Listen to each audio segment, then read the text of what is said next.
माता काली की गाथा। समय और काल से कोई भी नहीं बच सकता।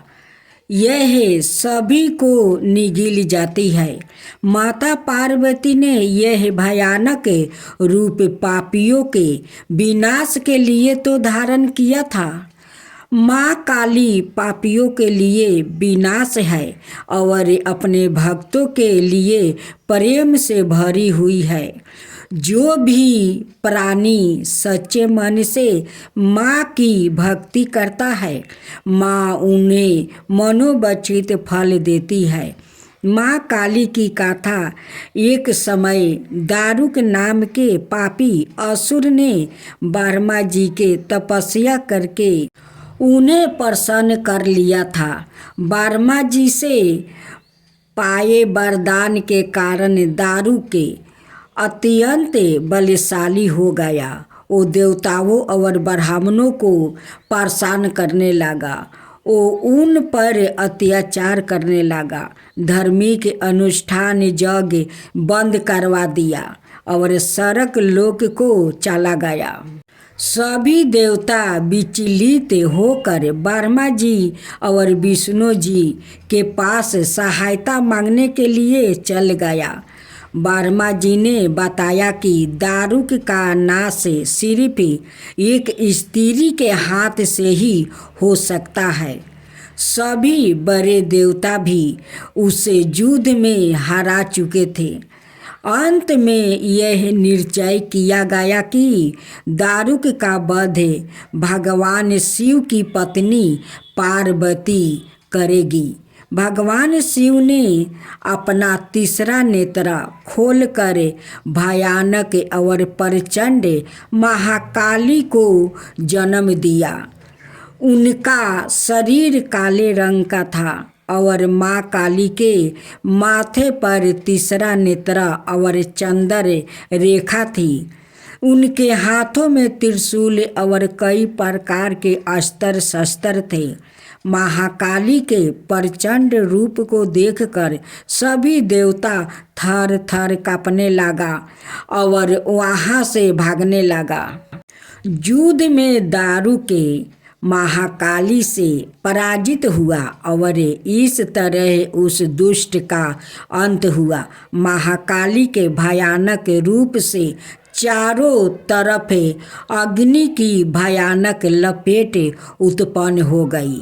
महाकाली के क्रोध को सिर्फ भगवान शिव ही रोक सकते थे। इसलिए उन्होंने एक बालक का अवतार लिया। भगवान शिव शमशान पहुँचे और वहाँ बालक के रूप में लेट कर रोने लगे। छोटे बालक को देखकर महाकाली का क्रोध शांत हो गया। उनके हृदय में ममता भावना जागृत हो गई। उन्होंने शिव रूपी उस छोटे बालक को उठा लिया और अपने स्तन से दूध पिलाने लगी। इस प्रकार से शिव जी ने उनके क्रोध को पी लिया। इस प्रकार महाकाली का भयानक और प्रचंड क्रोध शांत हुआ।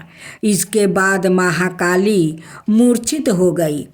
उन्हें होश में लाने के लिए भगवान शिव ने तांडवा नृत्य किया। होश में आने पर वह पूर्ण माता पार्वती के रूप में वो आ चुकी थी।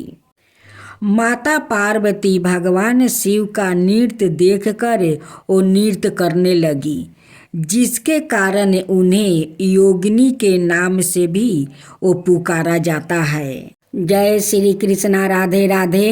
भक्तजनों, आज आप सभी ने श्रवण करेंगे इस वीडियो में पूष अमावस्या व्रत कथा।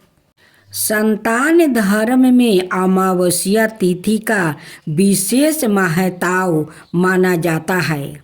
यह तिथि हर महीने में पड़ती है। 11 जनवरी को पूष अमावस्या है। इस दिन कई लोग व्रत भी रखते हैं। इस अमावस्या पर स्नान दान के साथ साथ पितरों का दर्पण करने का भी विशेष महत्व होता है। कहते हैं इस दिन गंगा स्नान करने से व्याकृत की हर मनोकामना पूर्ण हो जाती है। जानिए पूष अमावस्या की व्रत कथा। पूष अमावस्या की पौराणिक कथा के अनुसार एक ब्राह्मण था जो बेहद गरीब था। उसकी एक सुंदर गुणवान और संस्कारी बेटी थी, लेकिन गरीब होने के कारण उसका विवाह नहीं हो पा रहा था। एक दिन गरीबी ब्राह्मण के घर पर एक साधु आया। ब्राह्मण के बेटी उन्हें बहुत सेवा की। साधु ने ब्राह्मण की बेटी के सेवा से खुश होकर उन्हें आशीर्वाद दिया। फिर ब्राह्मण ने अपनी कन्या के विवाह के लिए साधु से कई उपाय पूछा। साधु ने कहा कि यहाँ से कुछ दूर पर एक परिवार रहता है। यदि तुम्हारी कन्या हर रोज जाकर उसकी पत्नी की सेवा करे तो इसका विवाह हो जाएगा। अगले दिन सुबह उठकर कन्या उनके घर साफ सफाई करने चली गई। सारे काम करके वो लौट आती थी। उस घर में रहने वाली स्त्री हैरान हो जाती है कि रोज रोज कौन उसके घर में आकर साफ सफाई करके वो चली जाती है। कुछ दिन बाद उस महिला ने ब्राह्मण की पुत्री को पकड़ लिया और पूछने लगी कि आप कौन है और क्यों रोज सुबह सुबह उनके घर की साफ सफाई करती है। तब कन्या ने साधु द्वारा कही गई सारी बातें महिला को बता देती है। उसने कन्या की सेवा से बहुत खुश होकर जल्द उसका विवाह होने का आशीर्वाद दे देती है। लेकिन जैसे ही महिला ने यह आशीर्वाद दिया, वैसा ही उस महिला के पति की मृत्यु हो गई। लेकिन फिर भी महिला ने हार नहीं मानी और अपने आंगन में लगे पीपल के पेड़ की 108 परिक्रमा करके भगवान विष्णु से अपने पति को पाने के लिए प्रार्थना की। कहते हैं जिस दिन यह सब हुआ उस दिन पूष अमावस्या थी। भगवान की कृपा से उसका पति फिर से जीवित हो गया और उस कन्या का भी विवाह हो गया। माना जाता है कि पूष अमावस्या के दिन जो जातक पीपल की परिक्रमा करता है उसकी हर मनोकामना पूरी हो जाती है। पितृ पक्ष की पौराणिक गाथा। पितृ पक्ष की पौराणिक गाथा के अनुसार जोग और भोग दो भाई थे। दोनों अलग अलग रहते थे। जोग धनी था और भोग निर्धन था। दोनों में परस्पर बड़ा प्रेम था। जोग की पत्नी को धन का अभिमान था, किंतु भोग की पत्नी बड़ी सरल हृदय की थी। पितृ पक्ष आने पर जोग की पत्नी ने उसे पितरों का श्राद्ध करने के लिए कहा तो जोग इसे व्यर्थ का कार्य समझकर वो टालने की चेष्टा करने लगा। किंतु उसकी पत्नी समझती थी कि यदि ऐसा नहीं करेंगे तो लोग बातें बनाएंगे। फिर उसे अपने महके वालों को दावत पर बुलाने और अपनी शान दिखाने का यह उचित अवसर लगा। अतः वो बोली, आप शायद मेरी परेशानी की वजह से ऐसा कह रहे हैं, किंतु इसमें मुझे कोई परेशानी नहीं होगी। मैं भोग की पत्नी को बुला लूँगी, दोनों मिलकर सारा काम कर लेगी।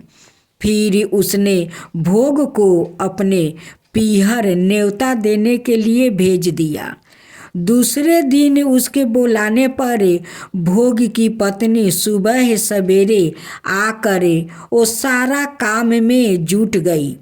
उसने रसोई तैयार की, अनेक पकवान बनाई, फिर सभी काम निपटा कर अपने घर आ गई। आखिर उसे भी तो पितरों का श्राद्ध दर्पण करना था। इस अवसर पर ना जोग की पत्नी ने उसे रोका और ना वह रोकी। शीघ्र ही दोपहर हो गई। पितरों भूमि पर उतर आए। जोग भोग के पितरों पहले जोग के यहाँ गया तो क्या देखते हैं कि उसके ससुराल वाले वहाँ भोजन पर जुटे हुए हैं।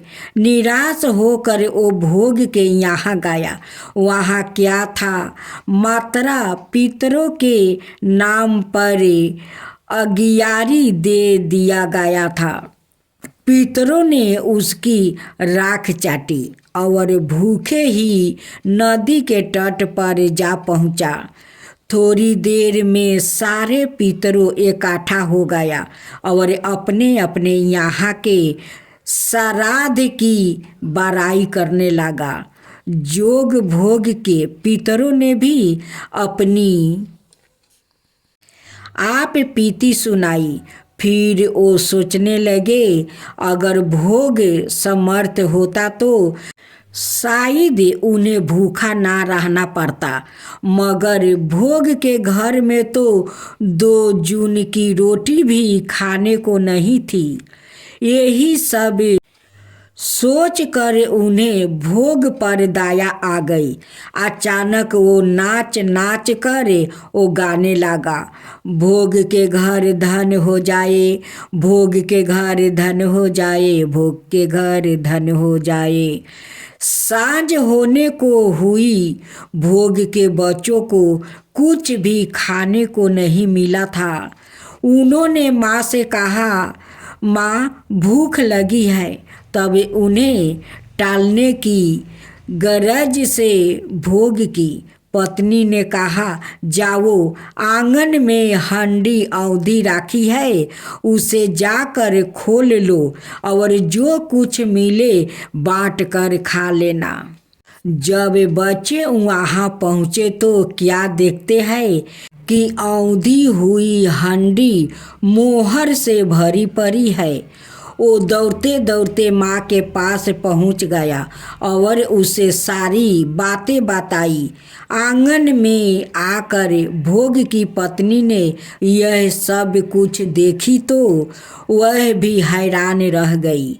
इस प्रकार भोग भी धनी हो गया, मगर धन पाकर वह घमंडी नहीं हुआ। दूसरे साल का पितृ पक्ष आया। श्राद्ध के दिन भोग की पत्नी ने 56 प्रकार के भोजन बनाई। ब्राह्मणों को बुलाकर श्राद्ध किया, भोजन करवाई, दक्षिणा दी। जेठ जेठानी को सोने चांदी का बर्तन में वो भोजन करवाई। इससे पितर बड़े प्रसन्न हुआ और दिलप्रीत भी हुआ। श्राद्ध करने की विधि। हिंदुओं में पितरों की आत्मा की शांति और उन्हें मोक्ष प्राप्ति की कामना के लिए उनके लिए श्राद्ध करना बहुत ही आवश्यक माना जाता है। पौराणिक ग्रंथों के अनुसार श्राद्ध करने की भी विधि होती है। यदि पूरे विधि विधान से श्राद्ध कर्म ना किए जाए तो मानता है कि वह श्राद्ध कर्म निष्फल होता है और पूर्वजों की आत्मा अर्तुपीत रह जाती है। शास्त्रों के मुताबिक देव कर्म को सुबह यानी ब्रह्म मुहूर्त में और पितरों कर्म में अर्थात श्राद्ध करने का समय दोपहर को मनाया गया है।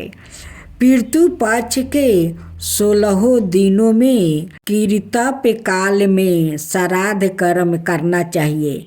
धर्म ग्रंथों के अनुसार संध्या काल का समय राक्षसों के लिए होता है। यह समय भी कार्यों के लिए माना है और शाम के समय श्राद्ध कर्म नहीं करना चाहिए।